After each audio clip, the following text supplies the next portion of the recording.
안녕하세요. 네, 오늘 강의에 들어오신 여러분 환영합니다. 네, 지금 얼굴을 볼 수 없고 대면할 수 없어서 이렇게 온라인으로 강의를 드리게 돼서 강의를 하는 저로서도 굉장히 죄송스럽고, 저도 이렇게 얼굴을 보고 또 인사도 드리고, 또 여러분이 또 어디서 또 어떻게 근무하고 계신지 또 저도 이렇게 보여드리면서 강의를 나누는 게 또 제일 효과적일 거라고 생각은 되는데, 부득이 여러분도 아시다시피 코로나로 인해서 이렇게 온라인 강의를 하게 돼서 강의를 하는 사람 입장에서 너무 죄송스럽습니다. 왜냐하면 충분히 여러분들에게 이제 내용을 전달해야 될 부분들이 좀 있는데, 아무래도 이렇게 온라인으로 하게 되면 한계가 좀 있을 거라서 그런 부분은 너무 죄송하게 생각이 되고, 또 사실은 여러분이 또 어떤 분들인지도 저도 굉장히 궁금하고요. 그래서 그런 아쉬움들이 많이 있지만 그건 좀 뒤로 하고, 오늘 제가 여러분들에게 여러분들과 이제 나누고자 하는 부분, 그 부분을 강의라기보다 이렇게 딱딱하게, 이게 이제 제가 말씀드리는 부분이 교육학 영역에서 또 굉장히 또 복잡한 영역입니다. 그래서 이 복잡한 영역을 또 복잡하게 얘기하면 너무 지루하고 그럴 것 같아서, 가능한 조금 편하게 여러분들이 이 스탠다드 세팅에 대해서 어떤 세부 연구를 하거나 또는 이 분야에 계속적으로 종사하거나 이런 건 아니기 때문에, 이 스탠다드 세팅이라는 부분에 대한 소개와 조금 쉽게 이해할 수 있는 범위 내에서 제가 설명을 하도록 조금 노력하겠습니다. 혹시 제가 이제 전달하는 과정에서 이해가 되지 않는 부분이라든가, 아니면 조금 더 추가적으로 알고 싶은 부분이 있으시다면 나중에 저의 메일을 통해서 문의를 주시면 제가 정말 성심성의껏 답변을 드리겠습니다.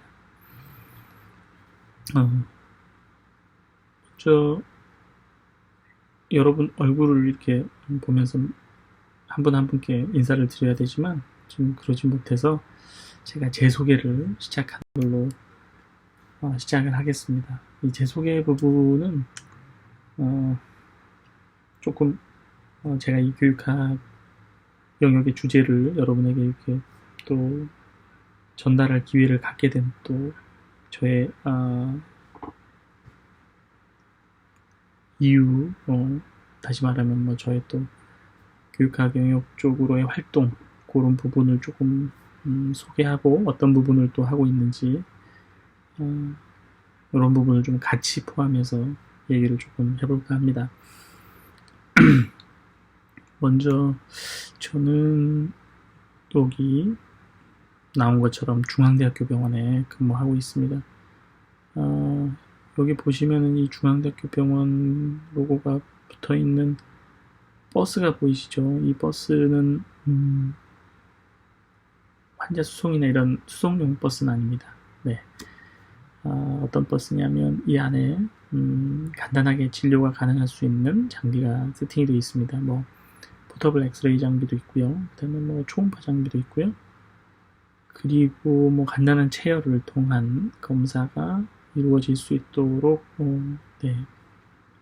그런 장비들이 준비되어 있는 버스입니다. 그래서 실제 이 버스는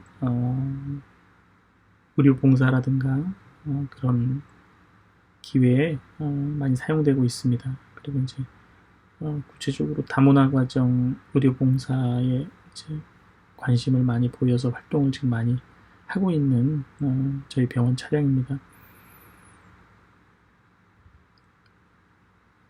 제가 보여드리는 거는 그래서 이제 중앙대학교 병원 근무하고 있고, 부서는 그림에서도 보이듯이 응급의료센터에 근무하고 있습니다. 응급의학과 하고요. 보시면 병원 벽면에 살짝 보이는 광고판에 그렇죠. 환자 경험 평가 전국 1위 중앙대학교 병원. 사실 좀 부끄럽지만 이런 홍보도 지금 하고 있고 옆에 응급의료센터 입구 있습니다. 사실은 바래봅니다. 그리고 다음 슬라이드는 제가 이제 병원에서는 응급의학과에 소속돼 있어서 응급실 진료를 하고 있고요. 센터장을 맡고 있습니다. 그리고 이제 제가 교육적으로는 학교 의과대학에서는 교육 부학장을 맡고 최근에 뭐 간호대나 의대도 많이 있지만 이제 시뮬레이션 센터 또는 뭐 수기센터 이런 랩이 있죠. 그 수기센터를 같이 맡고 있습니다. 제가 이제 이런 교육 분야에 역할을 좀 할 수 있었던 계기가 됐던 게 이제 연수를 통해서였는데요.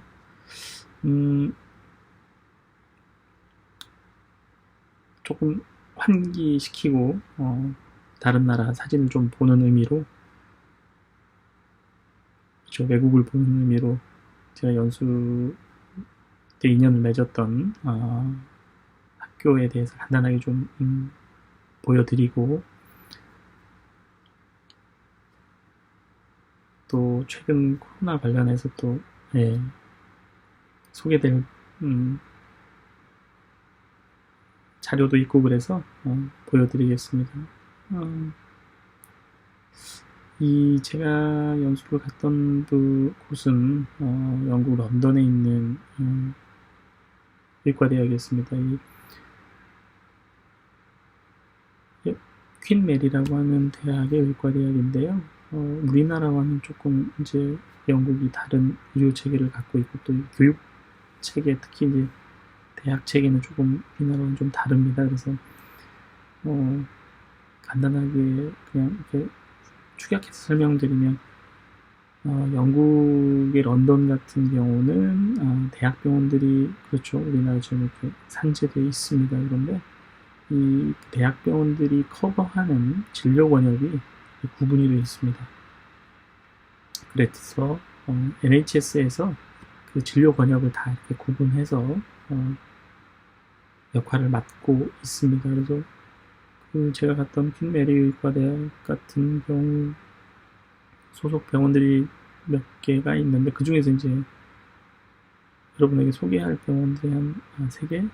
그 중에서 이제 한 3개 정도를 좀 소개를 해보려고 합니다. 여기 보시면 세인트 바톨로미우스 호스피탈, 그 다음에 로열 런던 호스피탈, 그리고 제일 마지막으로 나이팅게일 호스피탈 런던이라는 그 3개 병원을 좀 같이 소개를 좀 해보겠습니다.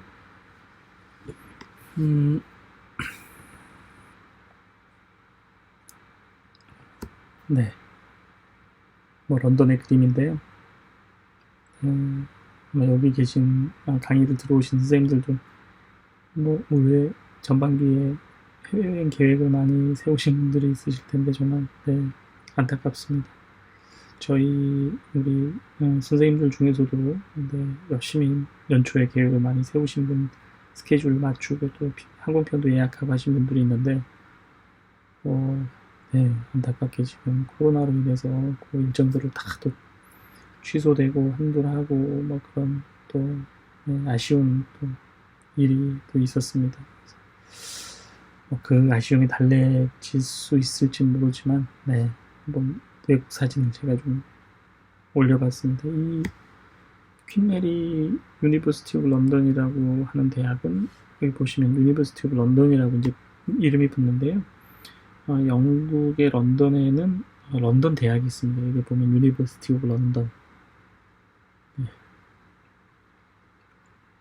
그래서 이제 유니버시티 오브 런던에 라고 하는 것은 어떤 대학의 연합체입니다. 그래서 유니버시티 오브 런던 그러면 우리나라는 이제 하나의 대학이죠. 뭐 중앙대학교, 서울대학교, 연세대학교, 뭐 이렇게 고려대학교 있으면 그 대학 캠퍼스의 하나의 대학인데요.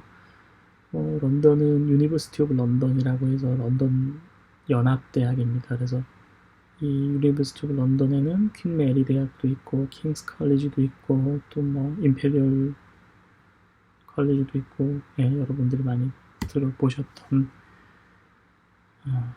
런던 전경대학도 있고 굉장히 이제 여러 대학들이 런던 시내에 이렇게 쭉 퍼져 있습니다. 그런 대학들을 다 이제 연합체로 유니버시티 오브 런던이라고 얘기하는데요. 제가 방문했었던 퀸 메리 대학의 의과대학의 이름이 이제 바츠 앤 더 런던 스쿨 오브 메디슨입니다. 이 대학에 이제 부속병원이 아까 몇 개 있었지만 그 중에 이제 대표적인 병원을 2개 제가 말씀드릴 텐데요. 하나는 첫 번째 보여드린 세인트 바톨로미우스 하스피탈이고 두 번째 현대식 건물은 로열 런던 호스피탈입니다. 요 첫 번째 사진에서 보이는 그림은 이 뾰족한 돔탑 보이시죠? 이거 혹시 가보신 분도 있겠지만 세인트폴 성당입니다. 아마 런던 방문자라면 대개는 꼭 들르는 핫포인트죠. 이 세인트폴 성당이고요. 이 세인트폴 성당 바로 옆에 붙어있는 병원이 이제 세인트 바톨로미오 하스피탈입니다. 이 세인트 바톨로미오 하스피탈이 영국 드라마에서 꽤 많이 나왔어요. 뭐 기억하실지 모르지만 BBC에서 했던 셜록이라는 드라마에 항상 인트로에 이 세인트폴 전경과 그 옆에 있는 병원 전경이 나옵니다. 이 세인트 바톨로뮤 병원은 여기 숫자 보시고 눈치채셨겠지만 설립 연도가 1100년대입니다. 그래서 그 굉장히 오래됐죠. 뭐 200년 정도가 아니고 800년이 넘고 900년 가까이 그렇죠. 그 유럽에서도 가장 오래된 병원 중에 하나인데 이 병원을 가면 정말 그 900년의 흔적이 보이는데 영국 런던의 시민들이 가장 이제 정을 많이 주는 병원이기도 합니다. 그리고 이제 그 두 번째 보여지는 현대식 건물로 이루어진 로열 런던 호스피탈 같은 경우도 설립 연도는 1700년입니다. 그래서 이 런던 로열 런던 호스피탈 역시 아마 런던 시내에서는 최초로 설립된 의대 중에서 이제 다 이렇게 왕립에서 이루어진 건데요. 공립 주도로 이렇게 이루어진 외과대학입니다. 최초로. 그래서 이제 1700년대에 만들어졌는데 한 10년, 20년 사이에 병원의 리모델링이 이루어졌습니다. 그래서 이제 보시면은 런던의 그 동부의 도심 중에서는 단연 이렇게 압도적으로 이렇게 보이는 굉장히 큰 건물집 복합체입니다. 이제 런던 시내에서는 가장 큰 병원인데요. 이 병원의 특징은 여기 건물 끝에 꼭대기에 보시면 빨간 물체가 보이실 텐데 이게 이제 헬기입니다. 이 병원이 이 건물 옥상에 헬리패드를 가지고 있고 또 이 병원에 런던 에어 앰뷸런스 본부를 두고 있습니다. 그래서 저희는 아직은 헬기 이송이 보편화되어 있지는 않지만 전 세계에서 헬기 앰뷸런스를 운영하는 가장 먼저 생기고 또 가장 활성화되어 있는 도시가 런던이고요. 그 에어 앰뷸런스 본부를 이 로열 런던 호스피탈에 두고 있습니다. 그래서 헬기 이송이 굉장히 자주 이루어지는 병원입니다. 뭐 우리나라도 이제 그 분야에 많이 노출되시는 분이 아주대에 있는 외상센터의 모 교수님인데 그 모 교수님도 아마 그쵸 이 병원에서 연수를 아마 처음 받으셨습니다. 그래서 이 두 병원이 대표적인 병원이고요. 연수를 갔을 때 이 두 병원이 거리가 사실은 상당히 멀리 떨어져 있어서 대중교통으로 이렇게 부지런히 움직였던 경험이 있습니다. 네. 그리고 이제 세 번째 아까 나이팅게일 호스피털 런던이라는 병원이 홈페이지에 있었는데요. 이 병원은 이제 코로나 관련해서 소개하는 병원입니다. 실제 지금 보이시는 이 나이팅게일 호스피털 런던이라는 병원이 만들어졌는데 실제로 여기 이 병원은 원래 병원은 아니었습니다. 아마 이 엑셀 오브 런던이라고 간판이 있는데요. 이 엑셀 오브 런던은 우리나라의 일산 킨텍스 같은 곳이라고 생각하시면 됩니다. 대규모 전시, 복합 행사를 개최하는 곳이죠. 그래서 굉장히 넓은 공간, 부스 설치가 가능한 그런 컴플렉스입니다. 그런데 아마 여러분도 기억하시겠지만 코로나 초창기에 중국에서 한참 확진자가 급증했을 때 대대적으로 굉장히 짧은 시간 내에 병원을 천병상의 병원을 만들고 그런 기억은 나시겠지만 영국도 지금 굉장히 확진 환자가 급증하고 있습니다. 그래서 그 환자를 가 많이 발생하는 거에 대응하기 위해서 지금 평소에는 대규모 행사를 하는 이 엑셀 런던이라고 하는 그런 큰 장소에 병원을 임시로 꾸민 거죠. 네. 그래서 여기 보시면 이건 지금 전시 공간이고요. 이 전시 공간 안에 병원을 꾸몄습니다. 자, 보십시오. 지금 위에 보시면은 다 부스를 만들고 조명 설치하고 평소에는 그런 무슨 엑스포라든가 이런 대규모 행사를 하던 곳입니다. 그런 곳인데 이렇게 정말 끝이 저밖에 안 보일 만큼 병상을 다 채웠습니다. 이 병상 간격도 보시면은 간격도 다 띄우고요. 격리 기준에 준수하기 위해서. 그리고 이제 병상을 구체적으로 보시면 환자 전동 침대 갖춰 있는 것뿐만 아니라 그 주변으로 해서 CPS 라인이라든가 아니면은 의료 장비라든가 호흡 벤틸레이터 이런 부분들이 다 세팅이 되어 있습니다. 특히 이 병원은 그 확진자를 받는 일반 병원은 아닙니다. 이 병원의 목적은 중증 환자, 특히 코로나 확진 환자 중에 인투베이션이 되어 있고 벤틸레이터 케어가 필요한 환자들을 위한 시설입니다. 그래서 그 환자들이 여기서 치료를 받고 나이팅게일 호스피탈에 치료받고 호전이 돼서 익스투베이션을 하게 되면 그리고 벤틸레이터 케어를 하지 않게 되면 그렇죠. 다른 병원으로 기존에 있는 병원 시스템으로 다시 이송해서 거기서 치료를 받고 또 벤틸레이터를 달아야 될 만큼 악화되면 이 병원으로 또 이송돼서 역할 분담을 하는 거죠. 그래서 이 지금 만들어진 나이팅게일 호스피탈은 모두 벤틸레이터 케어 세팅으로 되어 있습니다. 여기 병상당의 그 레이아웃을 보시면 벤틸레이터도 보이시죠? 모니터도 있고 다 준비가 돼 있습니다. 그래서 이렇게 각각 개별 컴퓨터 처방도 할 수 있게 쭉 설치가 되어 있고요. 병상 전체 병상 수는 무려 4,000병상이라고 합니다. 벤틸레이터 케어를 4,000명을 수용할 수 있게 준비를 한 거죠. 뭐 여기 근무하는 의료 인력만 해도 어마어마하겠죠. 예. 제가 듣기로는 그 스태프들만 해도 16,000명을 넘는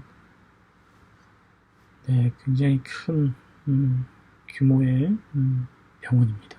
이제 코로나 팬데믹 이 시대에 볼 수 있는 진풍경이 아닐까 싶습니다. 이렇게 이제 나라마다 그 코로나의 그 감염을 대응하기 위해서 다양한 방식의 시스템을 이렇게 구축해 나가는 것 같습니다. 제가 지금까지는 말씀을 드린 거는 저에 대한 소개 부분이었고요. 제가 이제 지금부터 말씀드릴 거는 오늘 말씀드리는 스탠다드 세팅이라는 게 무엇이냐. 이 스탠다드 세팅이라고 하는 것이 뭐 여러분들도 그렇고 저도 그렇고 평소에 일상에서 이렇게 흔히 접하는 개념은 아닙니다. 그래서 그 개념을 좀 쉽게 이해하기 전에 일단 평가라는 큰 틀에 개념을 한번 정리를 해보고 그 다음으로 이렇게 스탠다드 세팅을 연결하면 훨씬 조금 이해가 쉽지 않을까 싶습니다. 그래서 자, 평가란 무엇인가?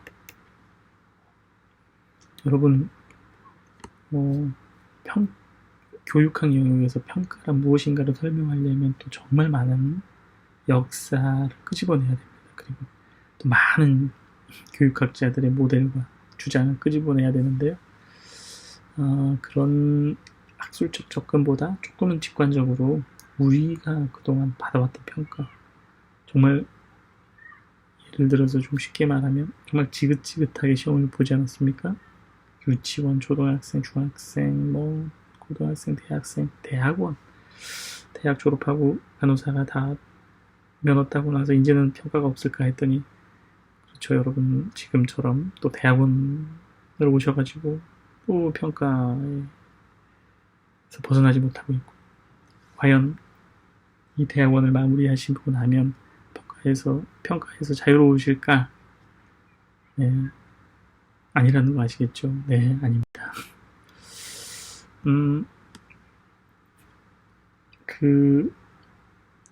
이 교육과정을 제외하고 나서도 너무너무 많은 평가가 우리 앞에 있습니다. 그리고 그 평가 속에 정말 살고 있고요. 그래도 과언이 아닙니다. 평가 속에 살고 있다 그래도 한번 평가를 병원에서 받는 평가만 한번 볼까요? 정말 상급 종합병원 평가는 정말 병원들마다 사활을 걸고 하는 평가죠. 정말 치열합니다.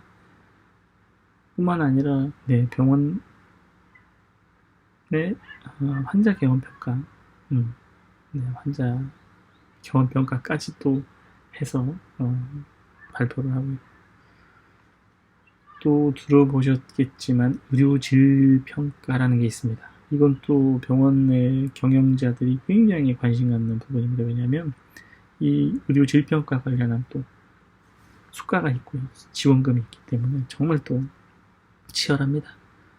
거기에 수술 예방적 항생제 사용을 적절하게 하느냐, 그것도 항상 관리하죠. 꼭 상급 종합병원이나 대형 병원이 아니더라도 작은 병원이든 큰 병원이든 그 해당 병원의 수준에 맞는 또 평가가 또 굉장히 많아요. 약제급여 저촉성 평가도 있죠. 뇌졸중 평가도 있죠. MI에 관련된 평가도 있죠. 또 그것만 있습니까? COPD, 또 그것만 있습니까? 또 암도 있죠. 정말 그 평가는 저는 이제 응급실에 있기 때문에 또 보건복지부 응급의료센터 평가, 지역센터 평가 있죠. 정말 이 평가 속에서 정말 헤어나오지를 못하는 게 사실인 것 같습니다. 예, 그렇지만 제가 또 여러분들이 정말 존경스럽다고 생각하는 이유는 이 많은 평가를 온몸으로 또 뭐라 그럴까요? 준비하고 실제로 또 정리하고, 그렇죠? 또 이 평가를 잘 받기 위해서 현실적으로 움직이는 워킹그룹이죠, 여러분들. 정말 그런 면에서는 제가 참 부끄럽게 생각을 합니다. 또 병원마다 조금씩 다르겠지만 이런 부분들에 있어서 저희 이 진료 파트에서 훨씬 더 많이 참여하고 그러면 좋을 텐데 그러지 못한 그런 부분이 현실이잖아요. 그래서 여러분들의 그 노고 항상 개인적으로는 정말 존경하고 정말 이 병원에 대한 운영과 평가 이 모든 것들이 다 우리 간호사 선생님들 우리 다 하고 있다고 해도 과언이 아니지 않나. 정말 여러분 대단합니다. 제가 뭐 지금 슬라이드에 초점은 이제 그런 부분은 아니지만 우리가 정말 이렇게 많은 평가를 받고 있다는 거죠. 이렇게 평가 속에서 살고 있으면서도 우리는 이 평가를 왜 받는가를 가끔 있는 경우가 있습니다. 그렇죠. 그래서 이제 평가라는 것을 생각해 볼 때는 항상 평가라는 그 자체가 주는 심리적인 압박감, 긴장감 때문에 그 평가의 목적과 평가의 의도 이런 부분들이 금방 또 잊혀지기 마련입니다. 평가는 사실은 어떤 목적을 가지고 진행을 합니다. 결국은 이 평가라고 하는 것은 지금 어떤 상태인지를 들여다보는 거거든요. 그래서 그 들여다본다는 것은 무엇을 하기 위한 과정이라는 겁니다. 그래서 어떤 목적을 달성하기 위한 과정으로서 평가는 이루어진다. 그래서 그 과정이 어떤 의미를 가지느냐에 따라서 형성평가라는 이름과 총괄평가라는 이름으로 비교하기도 합니다. 예를 들면 수업을 전제로 하면 수업 시간마다 조금씩 퀴즈를 본다든가 또는 술기 연습을 하고 간단하게 술기 시험을 보고 또 이런 평가들은 사실은 교육 과정에서 이루어지는 피드백을 위한 평가입니다. 그래서 학생들이 배우고 그 학습된 결과를 확인하고 부족한 부분을 더 채우고 해서 그 단계마다 그런 부분들을 이렇게 세밀하게 확인하고 조율해 나가는 그런 작은 평가들이 바로 이제 형성평가라고 하는 것이고, 어떤 과정을 전체를 다 마치고 나서 어떤 최종적 결과로서 평가를 하는 게 이제 총괄평가입니다. 그래서 기말고사라든가, 그렇죠. 그래서 평가라고 하는 것이 결국은 어떤 교육의 목적, 이 목적을 얼마만큼 달성했느냐라는 것을 확인하기 위한 겁니다. 그런데 이 확인이라는 과정은 무엇이냐? 결국은 측정입니다. 우리가 지금의 상태 또는 지금의 지점이 어느 지점인지 평가를 하고자 한다면 그것은 구체적으로는 무엇을 측정함으로써 이루어진다는 거죠. 지식이라든가 어떤 술기라든가 이런 가치관들을 측정하고 그 측정했다라는 것은 수치로 계산될 수 있어야 된다. 그래서 계산된 수치로 나오게 되는 그것이 바로 평가다. 이렇게 좀 정리를 해볼 수 있겠습니다. 그래서 요약하면 평가는 어떤 목적을 달성하기 위한 과정으로서 지금 현재의 어느 지점에 있는지 확인하기 위한 목적이다. 그 확인이라는 것은 구체적으로 측정하는 과정이다. 측정했다는 말은 그것이 계산된 계량화된 수치로 표현된 것이다. 그래서 측정의 결과는 수치로 나올 수 있는 거죠. 그 다음으로 한번 생각할 거는 이렇게 측정이 돼서 계량화된 수치가 나오게 된다. 그럼 이 나오게 된 수치를 보면 그렇구나 라고 끝나는 게 아니죠. 우리가 평가를 했다고 하면 그 평가를 통해 다음에 어떤 행동을 하게 됩니다. 바로 그런 행동으로 이어지게 된다는 거죠. 그것이 무엇이냐? 바로 내가 어떤 목적을 향해 가는 과정 속에서 어느 지점인지 확인을 했기 때문에 그 지점에서 목적을 가기 위한 적절한 전략과 방법과 요인들에 대한 개선 이런 것들이 이제 이루어지게 되는 거죠. 그래서 전략을 세울 수 있다. 그렇죠? 뿐만 아니라 내가 어떤 교육과정을 운영하는 거라면 학생들의 지금 성취도가 어떤 수준이기 때문에 이 교육과정을 좀 더 강화해야겠다든가 아니면 조금 다른 교육과정이 또 필요하다든가 이런 거 말고 또 개별 수업에서 어떤 학생과 교수 간의 어떤 교수학습 전략에 있어 새로운 어떤 방식이 필요하다든가 이러한 개선